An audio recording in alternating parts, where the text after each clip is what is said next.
Good afternoon. Welcome back. Thank you so much for being here. Today might be a little different.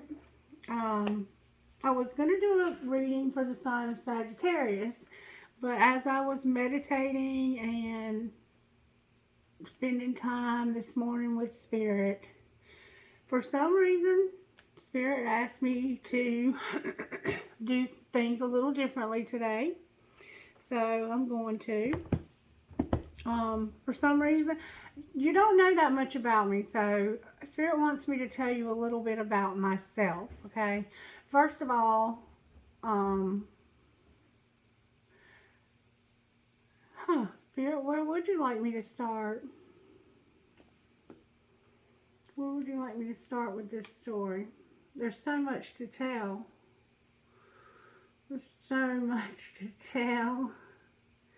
Well, I was born in Newport News, Virginia, in a Catholic hospital, and I was delivered by nuns. And when my mom took me home from the hospital, she laid down on the couch. She put a cake in the oven, and then she laid down on the couch. And she fell asleep with me in my bassinet.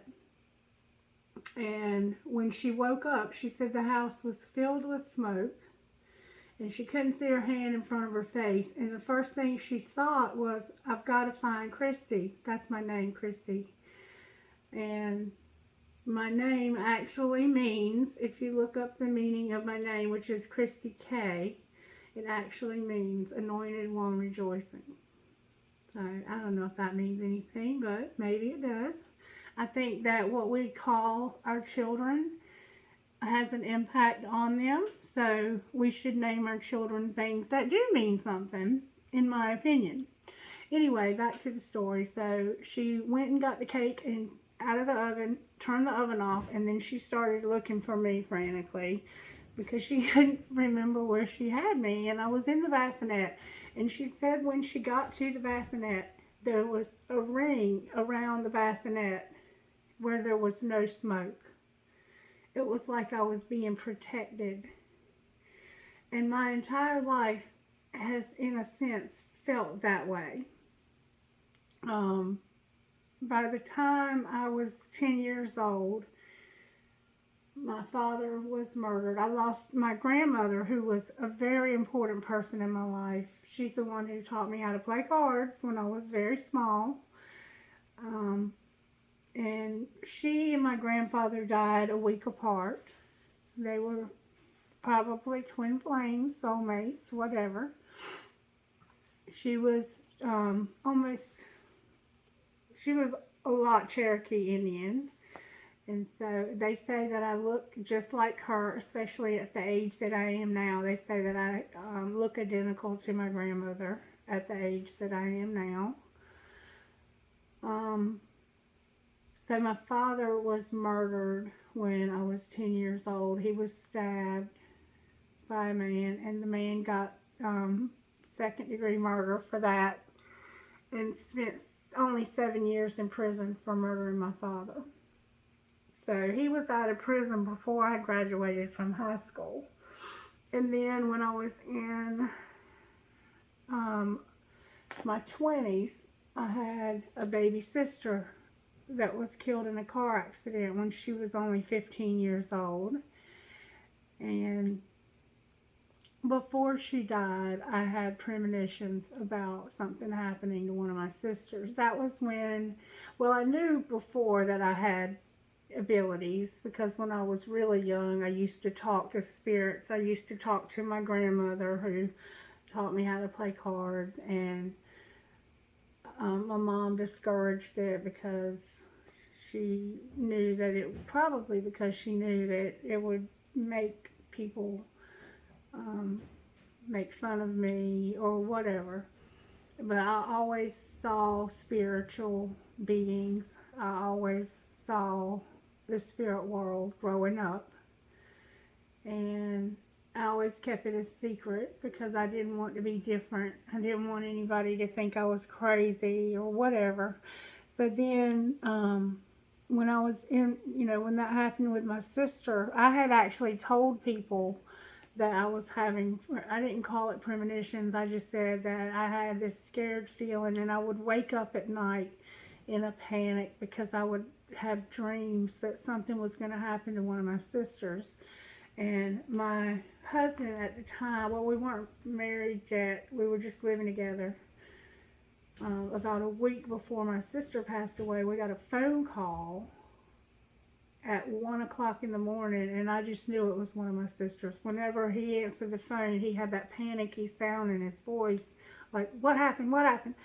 And I remember saying, "Which one of my sisters is it?" And he said, "It's not your sister, it's my cousin." And about a week later, I was at work. I was a nurse. I was a licensed nurse. And I was working at a nursing home and I was passing out medications. And they called me over the intercom. And when they called me over the intercom, I didn't come right then because I was busy passing out meds.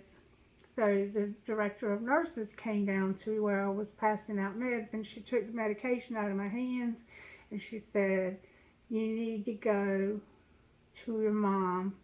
And I said, "Why?" And it was like this cold, ice cold feeling came over me. And I just started saying, "No, no, no, no, no." And she was like, "You need to go to your mom." And I said, "No, I need to go to the hospital." And she said, "No, you need to go to your mom. Your mom specifically said you need to come to her. And she's out."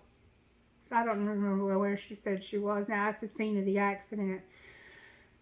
And I just remember running down the hall and saying the Lord's Prayer out, just screaming the Lord's Prayer all the way down that hall. Because I prayed so hard when I had those premonitions that that would not happen. And then it happened anyway. And I didn't understand why God was allowing me to go through that.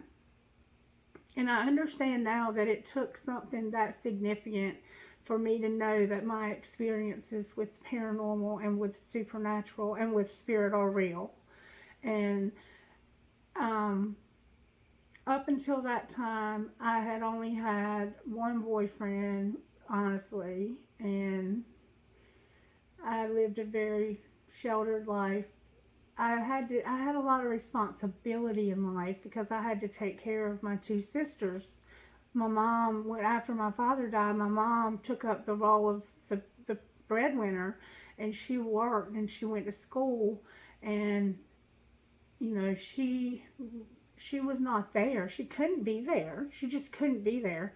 It took her 10 years, but she earned her associate's degree in business administration, and she worked for a company called American Brands at their mowing division, and she was their IT specialist, and she retired from there last year. But after 30 some years of employment with them, she and I have lost everything in floods. She lost her home 3 times in flooding. She lives on a creek that goes out to the river, and now her house is built way up high so that basically the whole town would have to be wiped out in order for her to flood again. So she's solid now, but just going through all the losses, I was thinking about all of the losses that I've gone through in life for some reason this morning. And Spirit was just dealing with my heart about all of the losses that I've gone through. And I was meditating for the sign of Sagittarius. One thing that I saw while I was meditating was I saw a child. It was probably a girl, but it could have been a boy. And you remember those banana bikes with the big flags on the back, and we had the little thing in the spokes so it made a noise when you rode, and you had the little bell on the side. I saw somebody riding one of those bicycles. So there's this strong sense of nostalgia and somebody taking stock in their lives. And I don't know what I'm feeling. I'm feeling a sense of loss and a sense of sadness. Spirit, help me. help me. What is all this for? Why are you having me share all this? Growing up without a father was hard. It was hard. And my mom did the best that she could.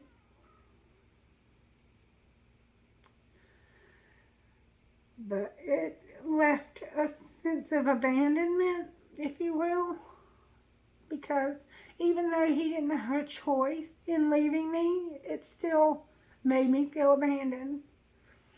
And we develop our perception of the divine because of our relationship with our Father.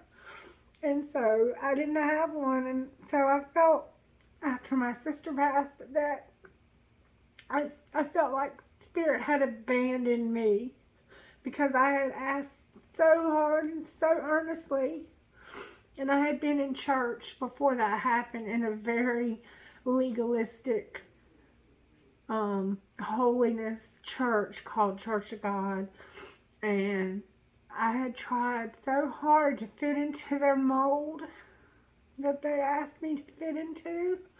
You know, don't wear pants, don't wear makeup, don't cut your hair.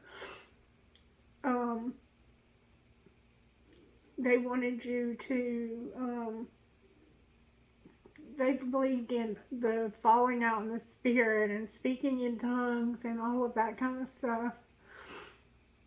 And when I was having that relationship, I very much had a very private part of myself that was in my own way with Spirit that nobody knew about.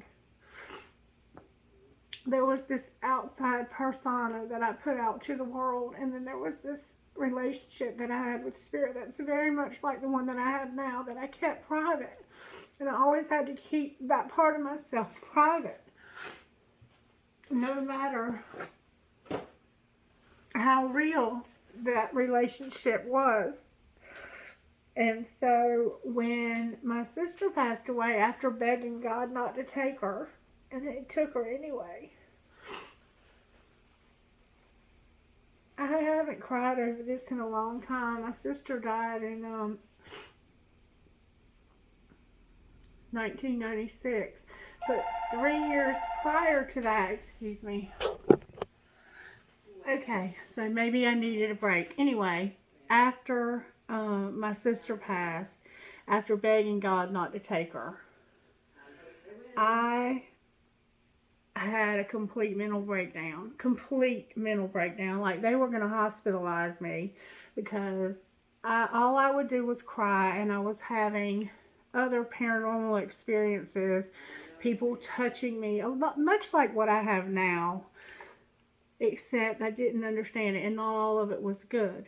There was a very, very dark presence that would climb up my bed at night and try to choke me, and just, it was a very scary time too. And the doctors were saying that I was having tactile hallucinations, and it wasn't hallucinations. Yes, I was having a mental breakdown because of all the trauma that I had been through, but I had also had a part of myself that I had kept secret. And keeping secrets like that is not a healthy way to deal with reality, because sometimes reality is, for one person, reality can be very spiritual, and for somebody else, they might not understand it, but that doesn't mean it's not real. It's very real. So anyway, I dealt with that by basically shaking my fist at heaven and saying, F you, God. I started doing drugs. I ended up becoming addicted to heroin. And it started out as a pain pill addiction. And I am now a harm reduction coalition, North Carolina Harm Reduction Coalition volunteer, and I give out Narcan kits to people who are IV drug users. And I also have a master's degree in human services, and I'm a counselor for addictions and recovery. and I did do human services for a while. Um, let me go back because I don't want to get ahead of myself. Um, Throughout my heroin addiction, I pretty much did everything you could imagine, living on the streets, everything that women do to get medicine or drugs or alcohol or whatever. For women, for men it's bad, it's horrible, and I'm not trying to say it's worse for women, because for some men they use their body to get drugs too, but for most men they don't go that to that depth. But I was in prison for a year. I was in and out of jail many, many times. The last time that I found myself in that situation was in 2011, and I was on medication management, meaning I was on methadone for 7 years and Suboxone for 1 year. And then I got tired of being on medication management for whatever reason. I don't know why, because I was like the ideal methadone client. I never failed a drug test. I always did everything I was supposed to do. I was able to raise, that was during the time when I had my children. I had one of them addicted to heroin, and by the grace of God, she's beautiful, perfect. There's nothing wrong with her.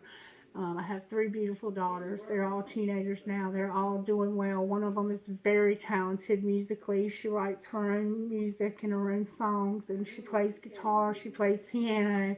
She can play any instrument she picks up, especially stringed instruments. She's got her daddy and her step grandfather's talent musically, because I can't sing, carry a tune in a bucket. But my middle daughter, the one that was addicted to drugs when she was born, she's got a good job. She's got about to graduate from high school. And then I have a little fiery Aries who is the goalie on the soccer team, and she's a freshman in high school. So I had my children while I was on medication management. And my youngest, the one that's a freshman in high school, when she was born, I was taking methadone in small amounts, and they sent her home straight from the hospital with me, and they gave me some medicine to wean her off of that. She didn't even need it. She was almost 9 pounds. She was very healthy. I mean, so there's nothing wrong with medication management if that's the route that someone chooses to go, and that's what they need to do. And I may lose some followers because I'm telling you all this, but somebody needs to hear it. Maybe it'll bring somebody some hope today. So, my first husband and I divorced because of the drug use, because I would want to get clean, and I would get clean and I'd go back to him, and then I'd end up relapsing again because he never wanted to get clean, and he would use me to try and provide his habit. And back in that time period is when that song came out, I Can Do Bad All By Myself. And that song helped me to realize that, hell, I can do bad all by myself. Why am I trying to carry this fool's habit and my own? I could just take care of my own habit and be okay. Well, I tried that for a little while and found out that that didn't work either. Well, then I met my second husband, who I just separated from, and he and I were married for 20 years. He was there for me when I had my first child. Even though he was not the biological father, he chose to take that role. And he is, in fact, her father, because he's been there for her since day one. And she knows, we all know, there's never anything been hidden. But he and I were like, he's a Gemini and I'm a Sagittarius. He and I were like, and he's 13 years older than me. So he, I think, took up that role of that father figure that I needed. And he very much parented me and helped me to grow up and to become a very strong, very independent woman who wouldn't take any shit off of anybody. And even him, we got along okay as long as I was in that subservient role. But once I went to school and got my education and got clean off of the drugs and everything, he and I went to a place in South Carolina called Miracle Hill, and we both got clean from going to that treatment center. And after we got back home, we were hoping to be reunited with our family, and that just never happened because my children were stable with my mother. And why would I yank them out of that stability because of my selfishness? So I chose to let them stay where they were because they were fine. We could have a relationship. It wasn't that I was being irresponsible. I was doing the responsible thing by giving them that stability, because that stability is what kept them from being all fucked up in the head. And they still might be a little bit, but who's not? None of us have a perfect, ideal childhood. But they have been given a very good life. My mother was very successful, as I told you. She ended up getting her bachelor's or master's in business administration and being one of the top. She used to fly to China and work in different countries for American brands and Moen, and she did very well. So she was able to give my children things I was never able to give them, and I would have never denied them that. She loved them, and plus she lost my sister when she was 15, and it also gave her an opportunity to fill a very painful place in her life. Not that my sister could be replaced in any way, but that pain that she had something else to focus on. And I think that having my children there helped her a lot to not have all that pain to focus on. And she went through all the floods that she went through. So we've been through a hell of a lot. Another thing that I was thinking about, being raised at the creek where I was raised, it's like 18 miles out in the country, and there's nothing between town and my mother's house except a few houses and a lot of farmland. And being raised that far out, and bonfires, I would have parties and invite kids over from the high school and stuff growing up. And it's a beautiful place, and there's water out there, and there's a boat ramp, and there's my stepfather has a gazebo out there, and people come and play music, and people come back every year there to go camping because it's a public place where you can go camping. It's called Core Creek Landing, in Fort Barnwell, North Carolina, and it's public. You have to pay like $3 for a tent, and there's a couple of places where you can hook up a camper. And one night my stepfather was fixing food because he loves to play music. Like, he is the most talented musician I have ever known, and he teaches people how to play guitar for free if they'll practice. And he has a patented way that he can teach, that he actually got his own method of teaching patent. And he's taught my daughter. He started teaching her when she was like 4 or 5 years old. He tried to teach me, but I just can't. I don't have that ability. But I do write music, and I'm going to share a song with you in a minute. I am a writer, and I do write poetry and songs. But anyway, one night he was cooking food, and he would take it out to the gazebo. It's a beautiful place out in the woods. It's one of the most beautiful places, and it's home to me, and it'll always be home to me, and I love it out there. But he was coming back in the house and going back out, and it was like in March or February, so it was cold outside, like freezing cold. But they have a potbelly stove out in the gazebo, and they had the potbelly stove going, and the gazebo had plastic around it at that time, and they've put windows in it. It's nice. It's got a place to cook, and they were out there jamming out. And he kept coming in, and he was like, "We got some famous musicians out there tonight. You should come out there and check it out." And I was like, "It's too cold. I'm not going out there." And my oldest daughter, was 10 years old at the time. And about midnight, he kept coming in and getting more food and taking it out there.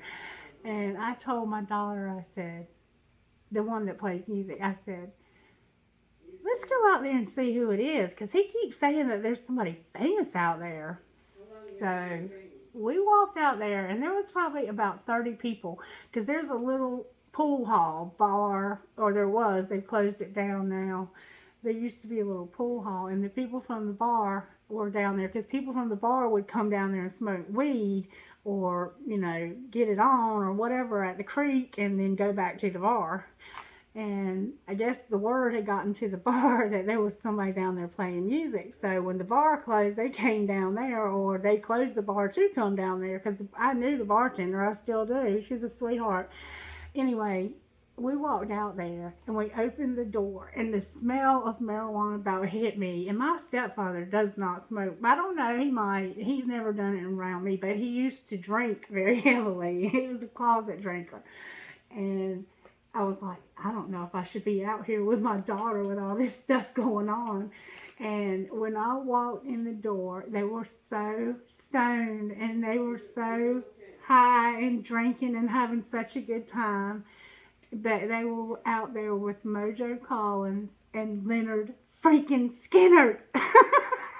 And I'm sitting in the house all night because it's too cold for me to go out there. And my stepfather is outside jamming out with Leonard Skinner. And they had come out there in a very nice tour bus. They had a beautiful, brand new, I remember, dark brown with like some gold colors in it. And they came back more than once. They may still go back, I don't know, but they had a manager in Wilmington, North Carolina, and when they would do shows in Raleigh, their manager had found my parents' place and then it had told them, it's a quiet place where you can go and nobody will bother you. The locals won't bother you. They don't care if you're famous. They could give a shit less who you are. And we could. I mean, it didn't matter to us. So it was just fun growing up there because we met the Southern Sportsman. He would come down there and make fishing shows.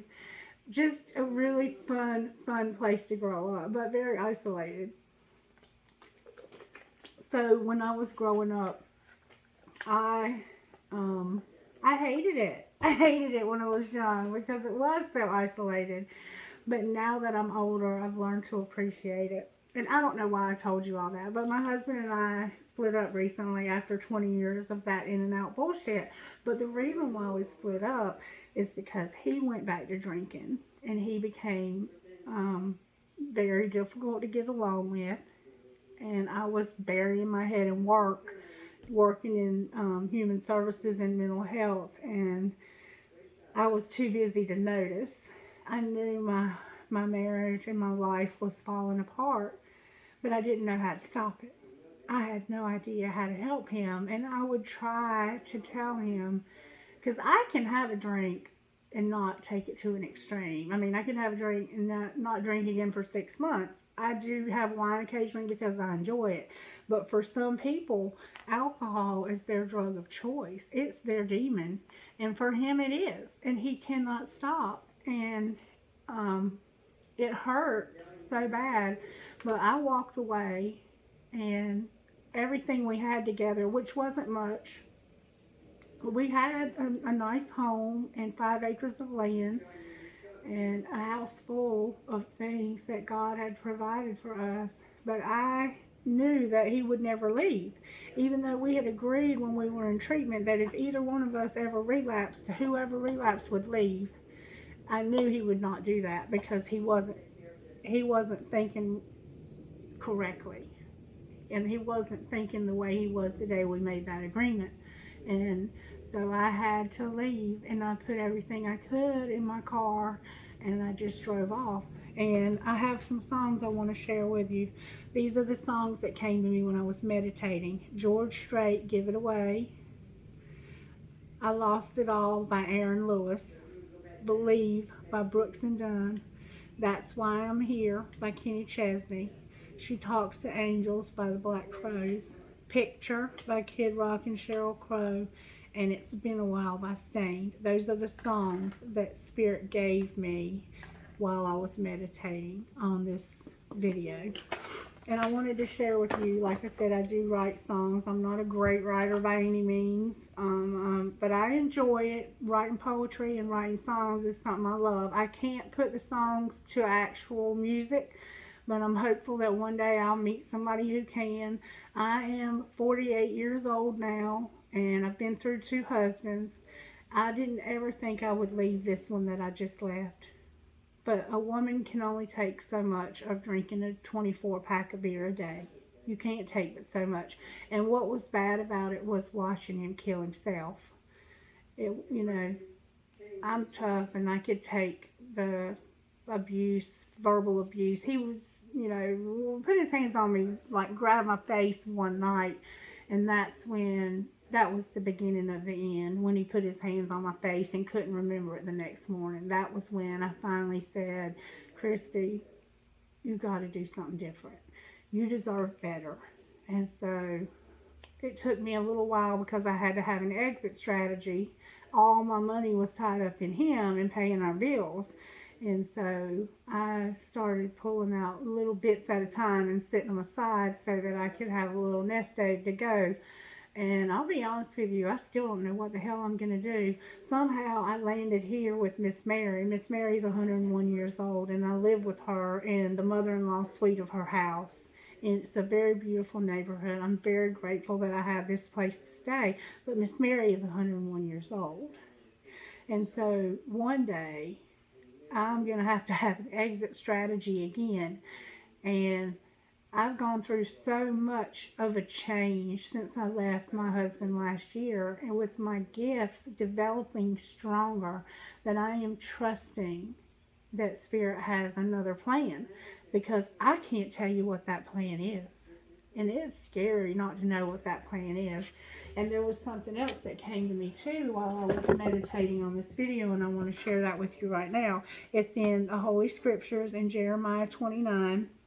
And a lot of people know this verse. You've probably heard it 100,000 times in your life, or maybe you've never heard it. But it's Jeremiah 29:11, and it goes like this. For I know the plans I have for you, says the Lord.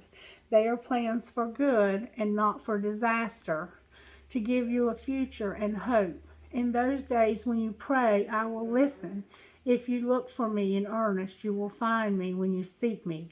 I will be found by you, says the Lord. I will end your captivity and restore your fortunes. I will gather you out of the nations where I sent you and bring you home again to your own land. And a lot of people know Jeremiah 29:11, but they stop and they read, for I know the plans I have for you, says the Lord. They are plans for good and not for disaster, to give you a future and a hope. And they stop right there. But you can't stop right there. If you want the promise, you have to keep reading. And the promise is, in those days when you pray, I will listen. So you have to pray. If you look for me in earnest, you will find me when you seek me. So you have to look. And then you have the promise. I will be found by you. And I have found Spirit. I have definitely found Spirit.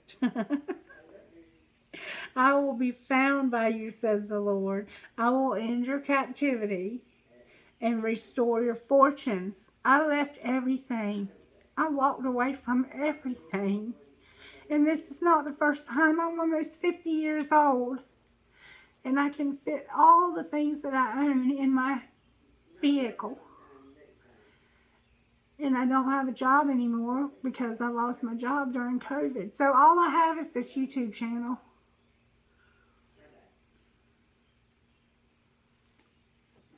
And I'm trusting that either it'll be enough or God will provide something else. And then I wrote this poem. It was written, it's a song actually that I wrote June 17th. Of 2013, and it goes like this. She is 16 and she cries herself to sleep. She's daddy's girl, but if he finds out, what will he think? Curled up and crying in her pillow, confused and too afraid to pray. What should she do with so many decisions to make? What would you tell her if you could have your say? Run into your daddy's arms. He will love you anyway. Nothing you have done can change the way he feels. Run, run, run into your daddy's arms. He's waiting to tell you everything will be okay. He's got a plan and he's already making a way. Her life was not supposed to turn out this way. She wakes up every morning just to start the chase. drugs, and so many men she cannot remember all their names. She begs for something to save her from herself. She prays and prays, but nothing ever seems to change. What would you tell her if you could have your say? You can hardly get over one thing before something else happens. Broken faith that the trials of life have shattered. All your trusting and believing doesn't seem to matter. Sleepless nights with a mind that just won't quit. Angry at God for the things he doesn't seem to fix. What would he tell you if he could have his say? Run into your daddy's arms. I'll love you anyway. Nothing you've done can change the way I feel. Run, run, run into my arms. I'm waiting to tell you everything will be okay. I've got a plan and I'm already making a way. Run, run, run into your daddy's arms. All right, Spirit. What do you have me here for with all of this? Why are you having me share all of this? And I was actually meditating for the sign of Sagittarius. So maybe you're a Sagittarian and you've been going through hell, just like I have. And I don't know what Spirit might want to say to us, but we're going to see if there's anything that Spirit might want to say to us today, Sagittarius. Spirit, what do you want to say to the sign of Sagittarius, or anybody who might resonate with this video? What would you say to us today? Can you give us some encouragement and let us know that we can run into your arms? Or maybe you're a young person and you find yourself in one of those difficult situations and you need to run to your earthly daddy and you need to know that it'll be okay. What is it, Spirit? What is it we need to see today out of this message? Can you show me, please? Is there anything you want to give us out of these cards today, Holy Spirit? Angels and spirit guides, can you please help me with this message? Show me exactly what you want me to see. I'm not getting anything. Compassion. Compassion. Seeing a need and choosing to help. If anyone has material possessions and sees his brother in need, but has no pity on him, how can the love of God be in him? 1 John 3:17. Perfect. Perfect. Thank you, Spirit. All right, Spirit. What's the overall energy? What's working in Sagittarius, or whoever might see this video? What's working? The Tower in reverse. The Tower in reverse. I've been seeing this so much. And the textbook says that this can mean that you're being naive and that you're not seeing something correctly. What is not working? What's not working? The Emperor in reverse. How can we incorporate these two, Spirit? How can we incorporate these two? How can we bring them together? The Lovers. And then on the bottom of the deck, y'all, we have the Empress.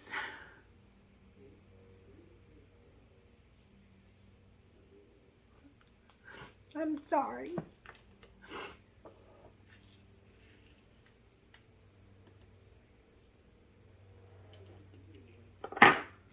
I'm channeling somebody that's having a hard time, and maybe it's me. Can you clarify the Tower in reverse, Spirit?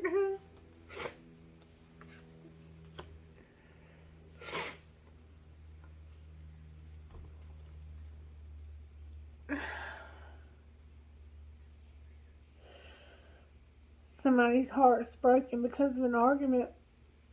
Maybe an argument with their friends, or maybe there was a third party in their marriage.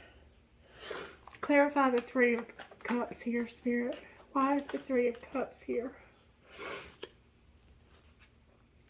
Somebody was hoping, but there was no stability. Why was there no stability? Why was there no stability?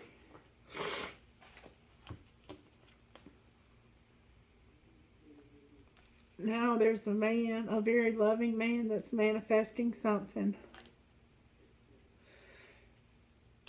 There's hope and no stability, but now there's a man, a Very loving one.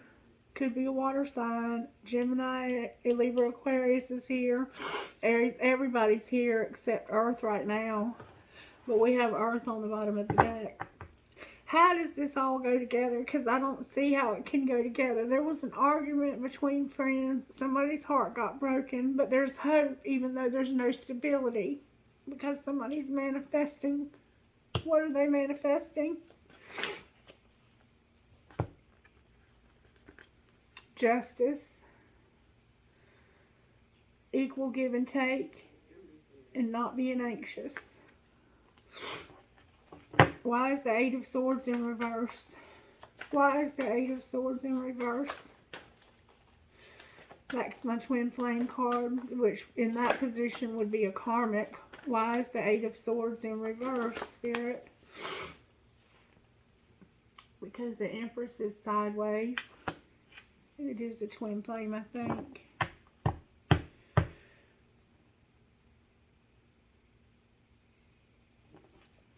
Why is the Emperor in reverse? Because there's a Knight of Cups. Who is this Knight?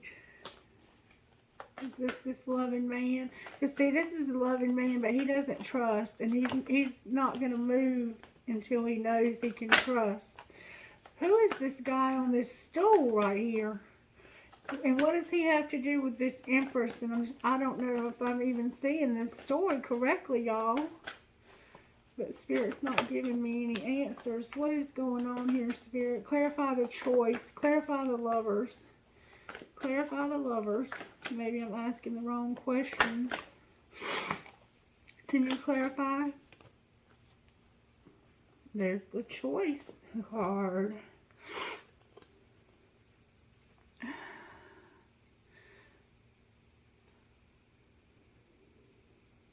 Somebody chose to be angry, sad, and to not have a commitment. That's the choice that was made. Oh, and to fight.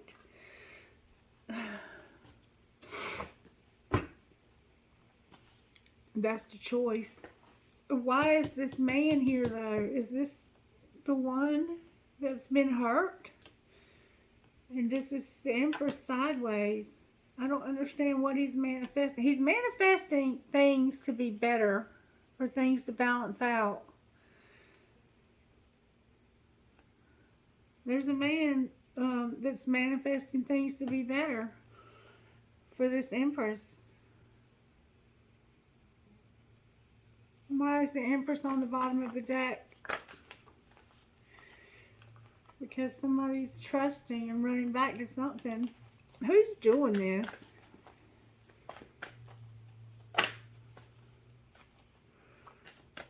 Can you show me who's doing this?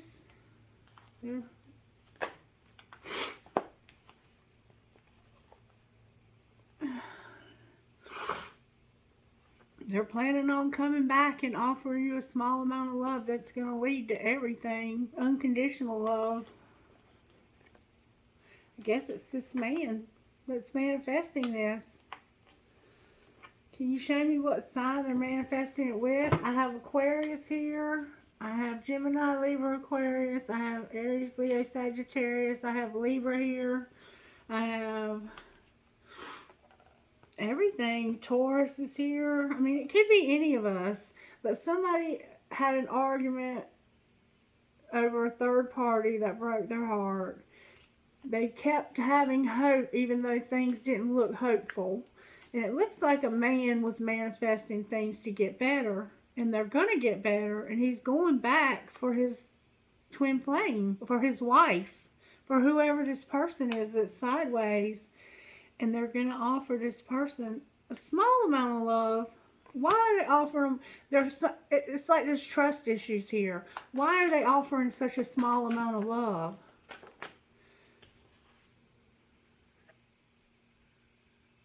Why is that here? Let me see what else that might mean. I think it's they want to communicate better or something. That's my spy card. I'm trying to see what else it might mean. Oh, there it is.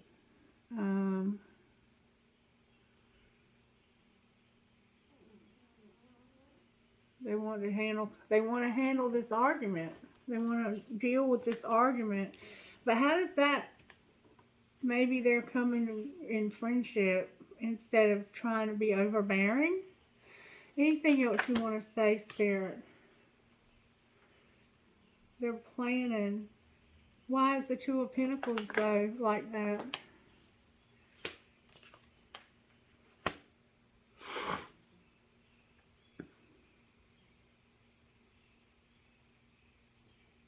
I don't understand what you're saying. There's something here, but it's all in reverse. Why is the Wheel, the Four of Swords, and the Two of Pentacles in reverse?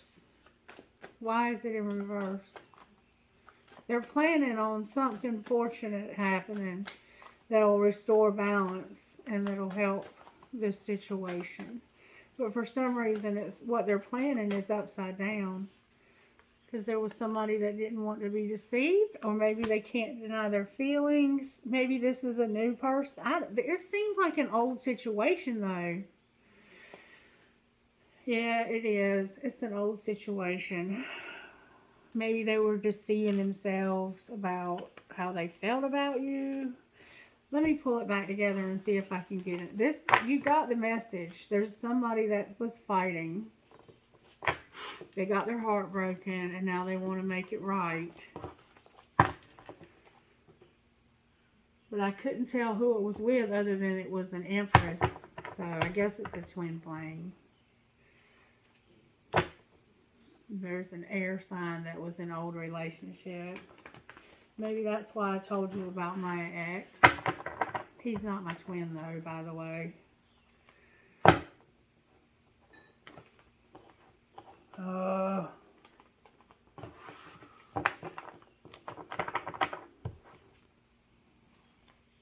There's that small love offer. Maybe this person just wants to be friends with you. Maybe your ex will want to be friends with you. Yeah, what's going to happen? Can you show me what's going on here? Because I'm a little confused. What are you saying about this relationship? Maybe you're King of Wands who's intuitive. Aries, Leo, Sagittarius. Or maybe you're King of Wands, Aries, Leo, Sagittarius. Or maybe your person is. And you have a person who's a High Priestess. I know I am. Reverse the roles if you need to. This is a very intuitive person. This is somebody who knows Scripture, who lives Scripture. They're probably celibate. And apparently they've been through hell and back, because I've told you this story for a reason. What about this person's spirit? Might be a race difference. You're handsome. You might have on a red shirt and blue jeans. You might live somewhere where there's a desert. You might need to wear turquoise or wear turquoise. Turquoise is standing out to me. You might have red hair. Cancer's here. Pisces, Scorpio's here. And then the fire. There's fire and water showing up. You guys are about to be together. Whoever you are, you're about to be together. You can't be right now, though, for some reason. That's in reverse. Why is it in reverse? Are they about to be together? Why did that come out in reverse? Because of this third party that's making it difficult. There's another air sign here. Aries. Why did I say Aries? Why can't I say Gemini, Libra, Aquarius? There's an air sign in a difficult situation. Male or female is not even relevant. But there's an air sign in a difficult situation. And that's why you can't have this union with this water sign, it looks like. But can you clarify that to be true? Is that the third party? Yep. That's the karmic. That's the karmic. Remember I said that was my twin flame card? This air sign is the karmic. Will this be turned around? Somebody's very sad about this. Can it be turned around, Spirit? Will it be turned around?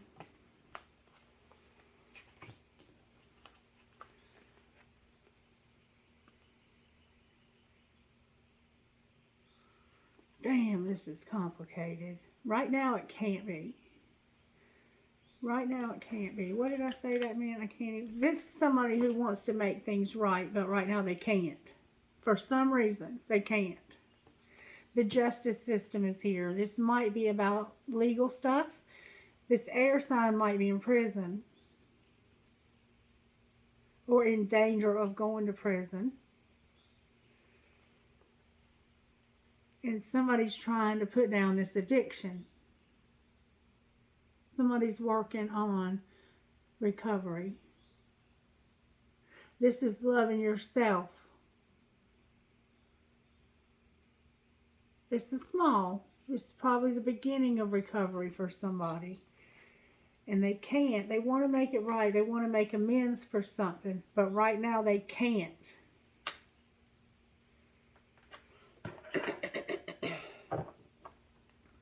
Will this couple ever get this straight? Will they ever work this out? What might happen next, Spirit? There's hope. Spirit says there's hope for the relationship. There's hope for your recovery. Don't give up 5 minutes before the miracle. What's going to happen to this air sign over here in this difficult situation? That's the one who has the reverse tower. This is the one you're not seeing clearly. What do we not see in Spirit? Let me pick all these cards up. What are they not seeing about this person? Can you show me what they're not seeing about this person?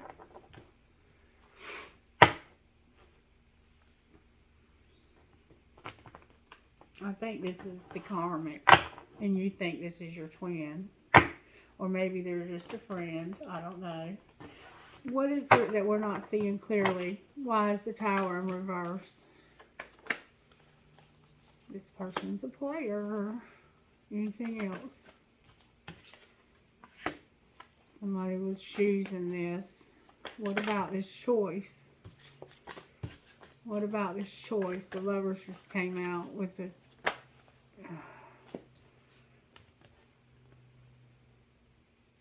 This is a third party you went to. This is a third party that you were with. And it looks like you were probably doing drugs with this person. Or getting drugs from this person. You were choosing to go to this person. And that's my drug card too. This person was probably helping you get drugs. Or maybe still is. So what's going to happen next? That's why everybody's so sad. We're going to have recovery though, right?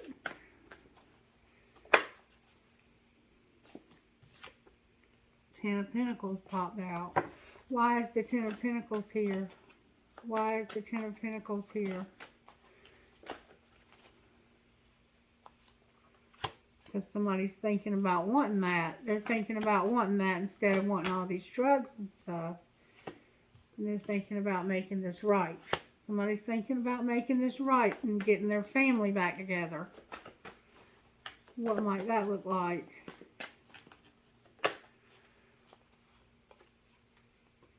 This loving woman. That's that High Priestess. That loving High Priestess woman. Clarify that, Spirit. There's hope. There's hope for this person. That's probably that High Priestess. That's probably that Empress. Clarify who this is. She's praying. She's trusting that they'll leave this third party. That they'll leave this air sign alone. Who are we talking about, Spirit? That night on that stool. Who are we talking about? What I tell you?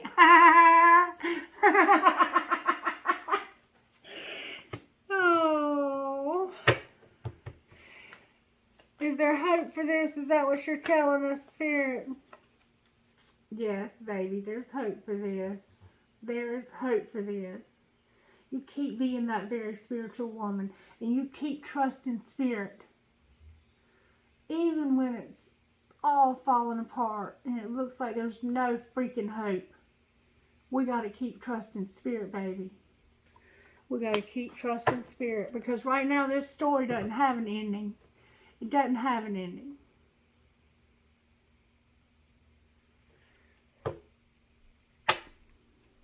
Anything else you want to say, Spirit, before I close this long message?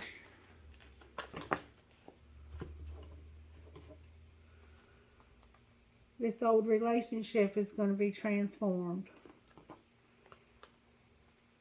And this fire sign, remember I said there was a fire sign that was having a nightmare. The nightmare.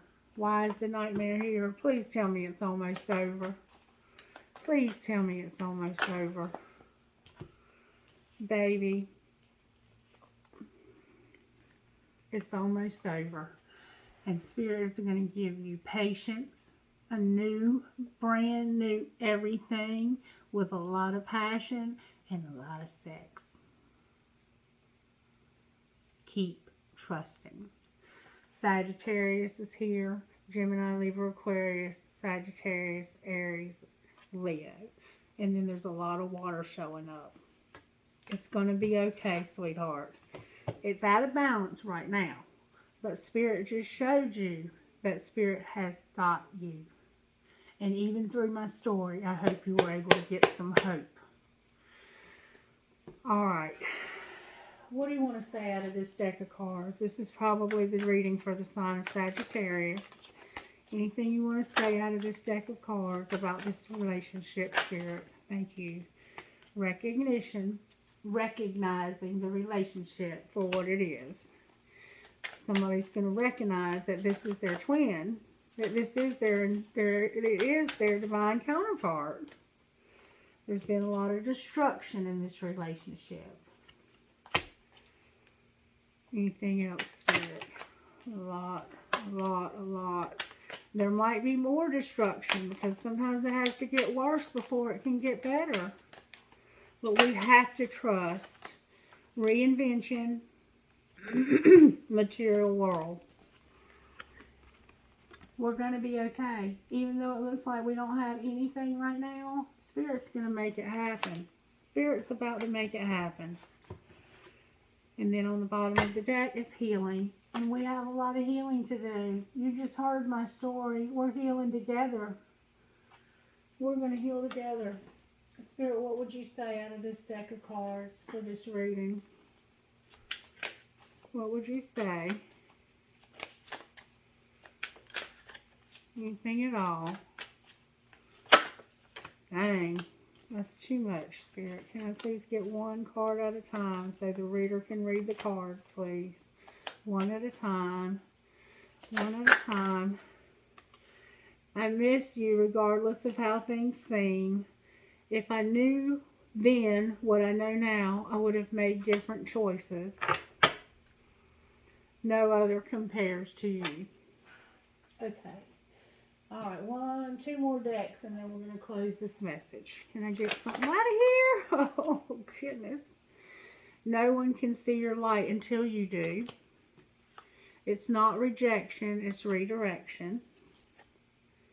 The longing is temporary. Keep your chin up. Focus on you instead of them. Don't read into communication. Listen to what is being said. And then you may not get the reaction you want if you decide to tell them that you're their divine counterpart. Okay. Anything you want to say out of this deck? Whoa, that was quick. Keep shit clean. Gross bathrooms and dirty floors suck. Somebody needs to clean their bathroom. Or maybe you just live in a prison where they're always nasty. Oops. Maybe you're the janitor in prison. Time to talk money. Grown-ass folks take care of their money. Grown-ass folks take care of their money. So maybe somebody needs to talk about their money. Woo. Your boundaries are trash. Block those bad vibes. And then on the bottom of the deck is leave some shit to the imagination. Don't let it all hang out. Don't be letting it all hang out now. Alright, what else do I want to get for this reading? Spirit, can you give me something out of this book? If I just open this book somewhere, Spirit, where would you have me to read out of this book? A healthful hunger for a great idea is the beauty and blessedness of life. No insect hangs its nest on threads as frail as those which will sustain the weight of human vanity. I thought this was a different book. Self-knowledge is no guarantee of happiness, but it is the side of happiness and can supply the courage to fight for it. This isn't the book I thought it was. I want to find the other book. Hold on.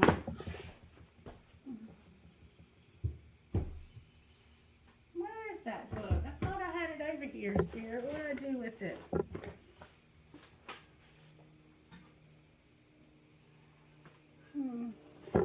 I thought it was this book. I don't know. This is what separates artists from ordinary people. The belief deep in our hearts that if we build our castles well enough, somehow the ocean won't wash them away. That goes with the reading. Anyway, I thought I had another book, but I can't find it. And it's okay. Shit happens. Shit happens. Alright, can we please get angel cards for this reading? Next time I'll have the book. I guess it's gone. I thought I had it anyway. It wasn't meant to be. Resurrection. Maybe this relationship's going to be resurrected or you'll have a better one. But hopefully you'll be friends with this person and they'll get in recovery. Or whatever's going on here. I don't even think I know what's going on here. I've been like in a trance this whole time. Okay. Forgiveness. Definitely needs forgiveness. And miracles, and those are definitely needed in my situation. And on the bottom of the deck is protection. Alright, how can we heal ourselves, Spirit? Give us all you got today, because this was a heavy, heavy reading. Thank you for letting me share a part of my life with you that's very personal. Be careful of victim consciousness. If you haven't already, please subscribe to the channel and help me to get up to the amount of subscribers I need so that YouTube will start paying me for the videos and I won't have to charge anything, because I don't ever want to have to charge for the gifts that I have. I would really love it if I could just do private readings for free too. I mean, I really would rather do that, but I have to make a living. And so if you could subscribe, it would help me, I promise you. And thank you for those who have. I love you guys so much. Help from above. I could definitely use some of that, couldn't you? And patience. Not more patience, Sagittarius. And then on the bottom of the deck is watch out for procrastination. And I'm telling you, I've been saying I need to write a book, but I just freaking procrastinate. Alright, Spirit, can you give me trinkets for this reading, please? The love between a grandmother and granddaughter is forever. I have an arrow that says love.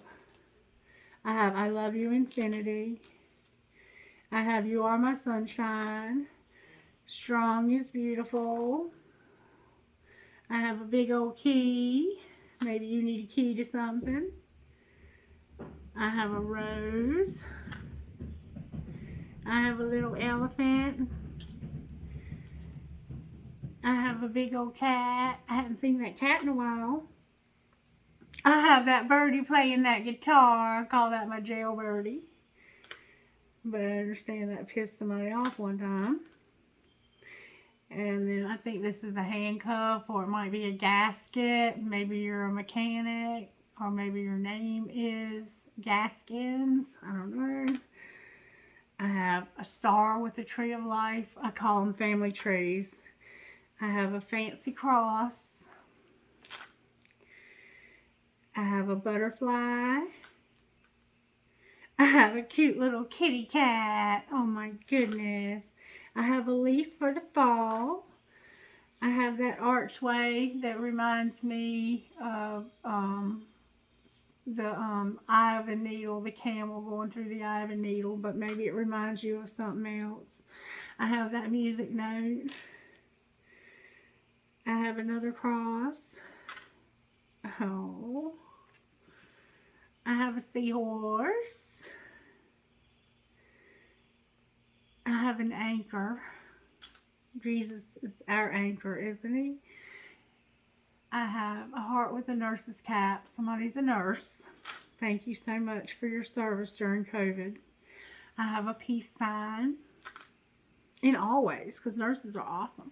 I have a key, another fancy key. I have a bunny with a racket. Reminds me of the pharmaceutical company. I have a flower. And then I have a horseshoe. Okay, can I get trinkets from this other bowl? Please, Holy Spirit, can I get trinkets from this other bowl? I have a light bulb. I have a horse. Learn from yesterday, live for today, and hope for tomorrow. I have another Tree of Life family tree. Oh, I have that music note with the skull on it. Maybe one day my song will be written into actual music, or even a better song. I have more songs too. I have another horse. I have a ball for the baby. I have a sailboat. I have a feather. I have a really fancy heart. I have a really fancy heart. I have the world. The world. I have a bullet. I have a bullet. I have another fancy heart. I have another fancy heart. And I have that cool ass spirit wearing that bandana. Rocks, please, Holy Spirit, for this reading. Thank you for allowing me to share a very private part of my life with you. And I hope that you'll stick around and you won't be scared off. Believe, strength, blessed, wealth, family, and friend. And I just want you to know that my ex and I are friends. We get along good. We just we couldn't work it out because of the alcohol. And who knows? Who knows? I still love him. I still love him. And even my twin, who's a pain in the ass sometimes, I love him too. And we're friends. I guess it's just not meant for me to be in love right now, but maybe one day that'll change and I can find somebody that can put up with my ass. I hope you have a blessed day. Bye-bye.